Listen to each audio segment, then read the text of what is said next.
Well, good morning, Louis. Good How morning, are you? Jack. I'm wonderful. It's good to be with you again. It's hard to believe that summer is here. It is, yeah. This is, it was a month ago we had our first Tango Nano informal interview on the topic of what you see the COVID quarantine doing to the nonprofit sector. And you gave a great explanation of that. And that video is available on the Nano channel and on the Tango channels. But what I want to talk about today is the topic that we ended the last discussion with, and that is what I'm going to refer to as the metrics movement or the outcomes measurement movement, which I think is one of the most important developments in the philanthropic sector for reasons that are in an article I just wrote that will be on Inside Charity probably today or tomorrow. But let me just introduce what the outcomes movement is with a simple example. And then I'm going to ask you a few questions about the way you advise your nonprofit clients to deal with it. The example I use in the article I wrote is you take hypothetical nonprofit A, which treats addiction. And nonprofit A adds value to the community, and it can demonstrate that value proposition by both quantitative and qualitative means. What I mean by quantitative is nonprofit A can call up its accountant, do a cost allocation, and determine how much it costs nonprofit A to treat each addict. What's more difficult and what the outcomes movement gets to is, well, after the addict leaves the door, how do you know how well that person will do? And the value proposition for the nonprofit is obviously greater if it's a father and he stays clean and he contributes to the welfare of his family and his children and the community. Obviously, the value of that encounter with nonprofit A is really high. But if he slips back into addiction and never gets out of it, the value proposition is low. And the outcomes movement, which has been around for 25 years or so, really is an attempt to measure that second data set, that qualitative data. Like how can you measure in numbers or in other means the value of someone turning their life around, right? And I was prompted to get into this because the Stanford University Press just published its third edition of a research handbook for the nonprofit sector. Chapter 16 is written by a gentleman named Paul Brest, who was the Hewlett Foundation, Stanford Law School Dean, and he gives a marvelous historical overview of how the metrics movement arose and what it's coming up against now. So with that said, let me ask you, when did you first encounter this question? And then how do you present it to nonprofits that you're dealing with? Yes, so this question's been around for a long time within the nonprofit sector in terms of how we evaluate impact and how do we evaluate our programs and services and how do we evaluate our growth. Now, as you know, at NANO, we start with free market principles, which means that to compete in the marketplace, you have to grow your revenue and you have to improve your product.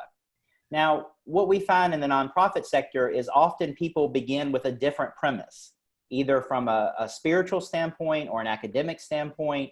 They have a different way of determining how they're doing within their nonprofit. And often, very frankly, it comes down to how you feel. Well, I feel like we're doing great. I have some good stories. We feel good about the work that we're doing. And I'm not saying that those feelings don't have validity, but I am saying that if you're going to grow your impact and your revenue over the long term, it is not about your feelings. It is about, as you say, the qualitative and quantitative study that we do on an organization's programs and services. So the first issue is we have to take a look at the number of people that we're serving and the ways in which we're serving them. Okay. And so that gets at the quantitative and the qualitative. So it's not simply about, well, we gave 10,000 backpacks to school children last month.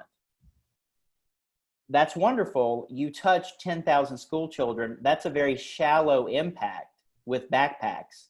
How deeply did you impact that population? So if you say, well, we distributed 10,000 backpacks, but we also mentored 1,000 of these children, and we're going to track over a period of time how they do in school as a result of their mentoring. Now we're starting to get at real metrics tracking for evaluating impact. Now I need to let you know that staff members will often resist evaluation. Yes. Yeah. Yeah. And that's on both sides of the equation. So program staff people will resist evaluation because it makes clear how their performance is tracking relative to a data set. But also on the fundraising side, development staff people will often resist tracking metrics because, again, it makes clear and lays bare how they're doing in terms of their performance. So as we mentioned, it starts at the top with the executive director or the CEO saying, we have to evaluate and track our revenue projections and our impact projections. Then, then they need to get the board to understand how important this is as well. And it can be a culture shift that is significant within organizations. Yeah, well, you know, it's interesting because Paul Brest, for whom I have a lot of admiration after reading his work, talks about the fact that historically, the nonprofit sector didn't even worry about these things.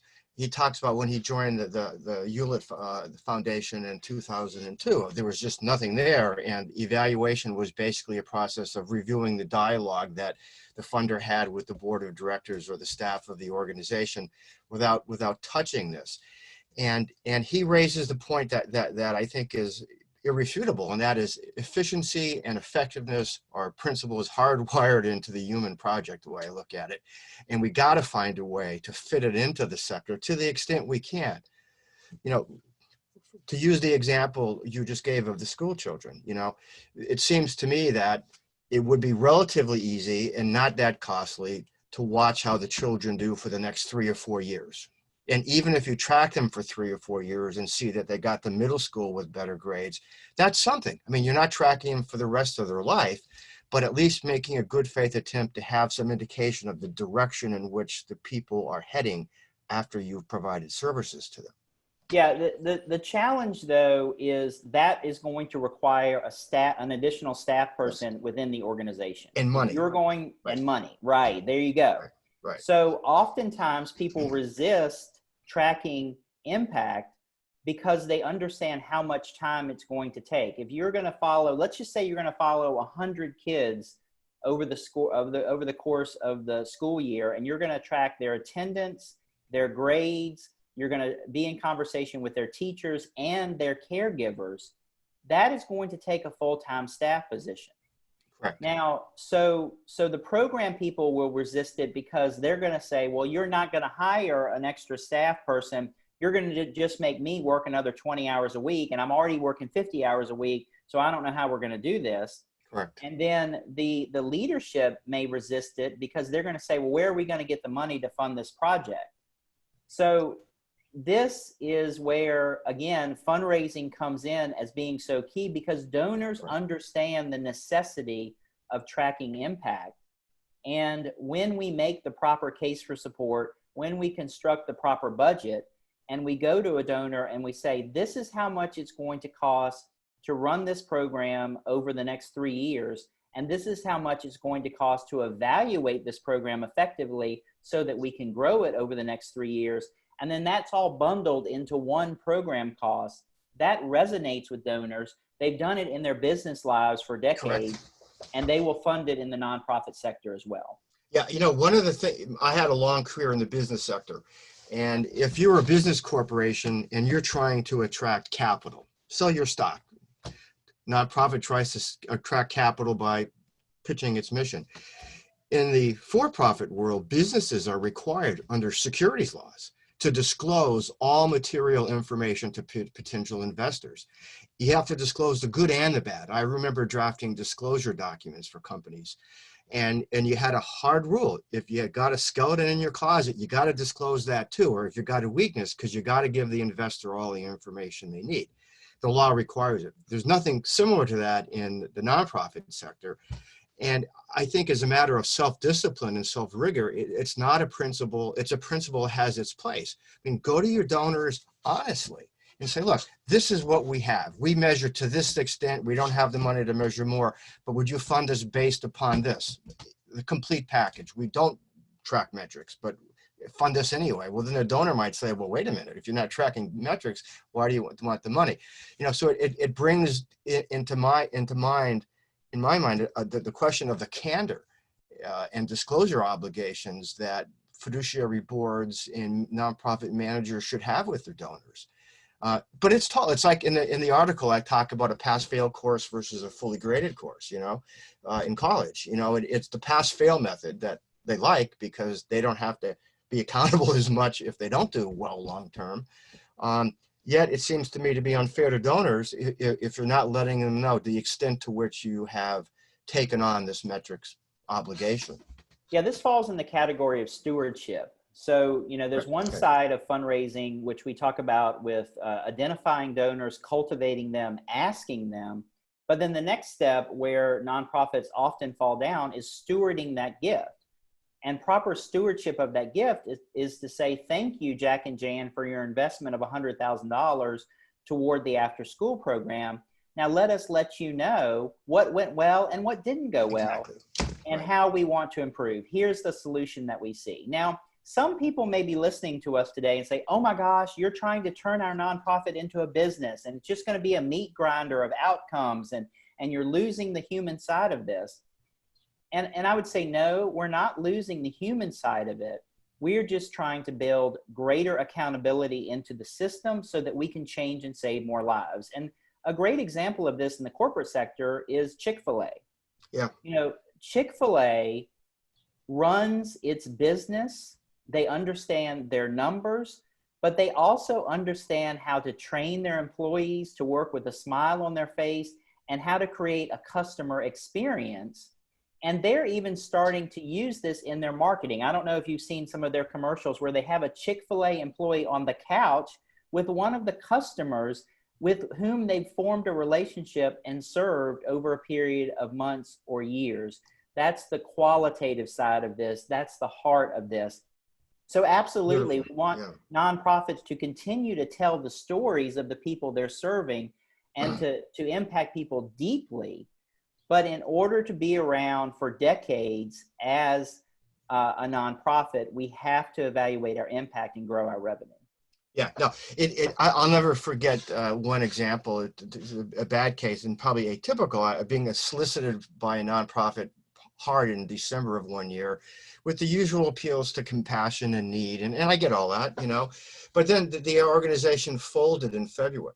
Completely folded. And I remember thinking to myself, it was a fraud. I mean, they were just out there trying to get money in the door to keep their paychecks going or whatever, but they knew that they had to know in December that they were going to fail in February. And to me, that was a massive example of not disclosing things. And I would also think, you know, your organization is looking for the big gifts, a major gift ramp up your whole program. The kind of people you're approaching for that are going to understand this, right? I would think they would appreciate the candor and avoid any feeling that the wool is being pulled over their eyes. You know, this is what we're trying to do. We need money to hire evaluators. It'll make the program better. Will you fund this?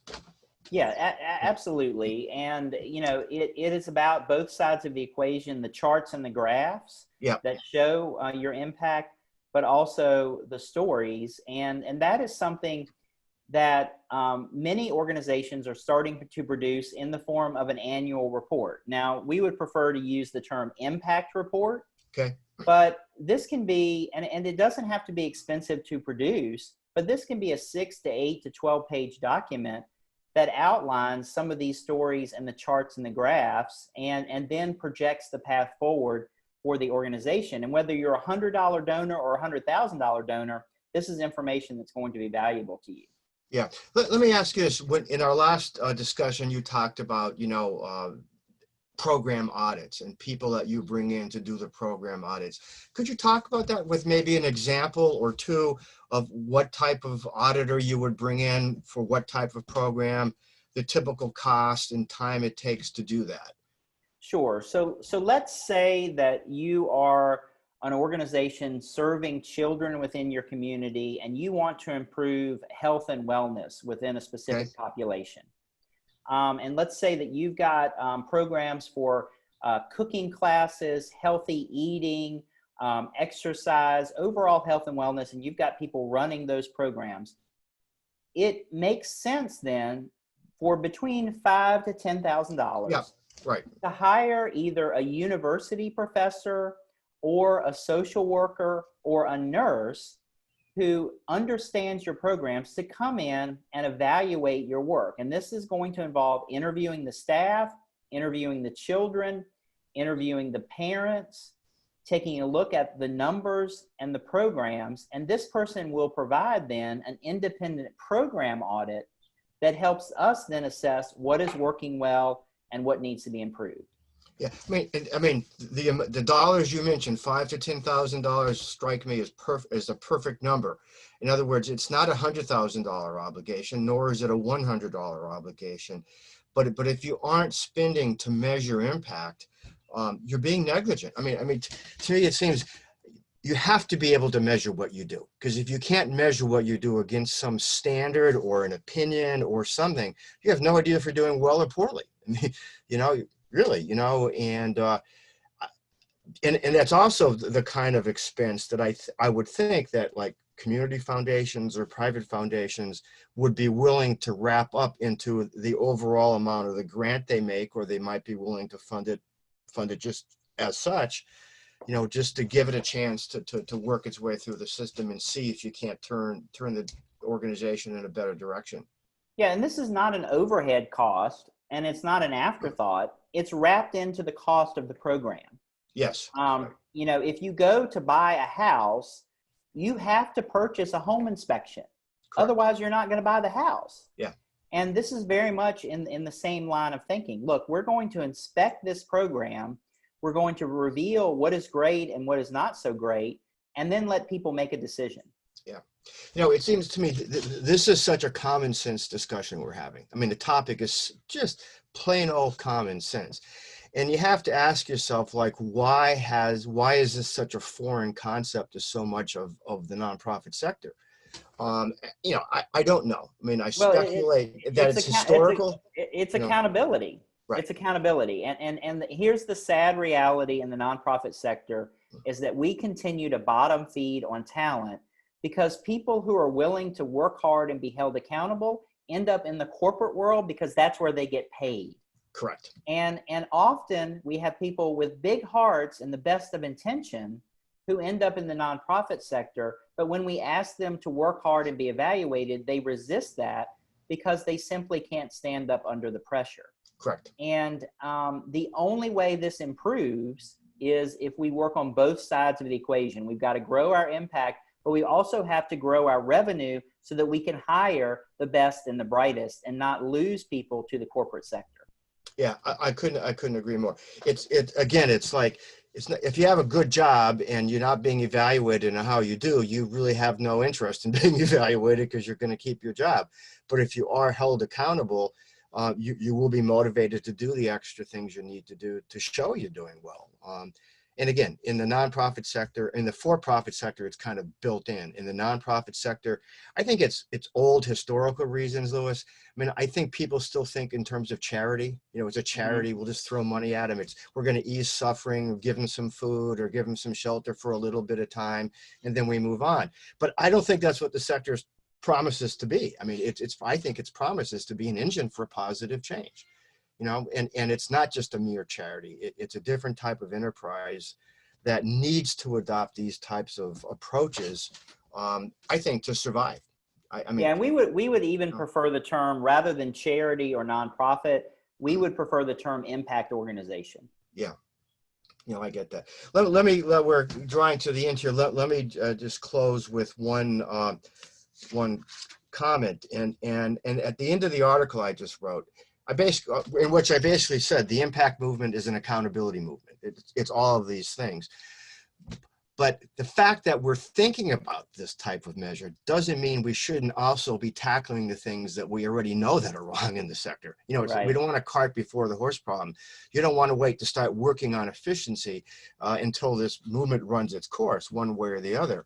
And in the article, you know, I use examples that I've seen in practice of just horrific lapses in fiduciary judgment by boards. You know, an example of a merger that should happen but never happens because neither CEO wants it to happen and the boards refuse to take on the CEO. I mean, that kind of decision or lack of acumen in decision making is something we can discuss now. I mean, you can teach people, no, you don't do that. It's not what you need to do. You need to say no to the executive director. We are going to do the merger.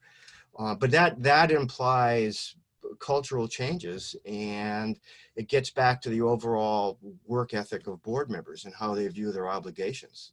And this is why we encourage organizations to move toward a board structure of 5 to 7 individuals who have a true stake within the organization and are truly passionate about what's going to happen in the future. Yes. You know, we don't think it makes any sense to have 15, 18, 20 board members, 2/3 to 3/4 of whom are not really interested or involved in the organization. Yeah, no, it's true. Well, good. Again, this has been a great discussion, and let's do it again. Absolutely, Right. Jack. Anytime. Yeah, we'll get this recording this off into the cloud, into our organizations, and I'll be back to you with another topic for next month. All right. Thanks so much. Take care. Thank you, Michael. Yeah, bye now. Take care. Bye.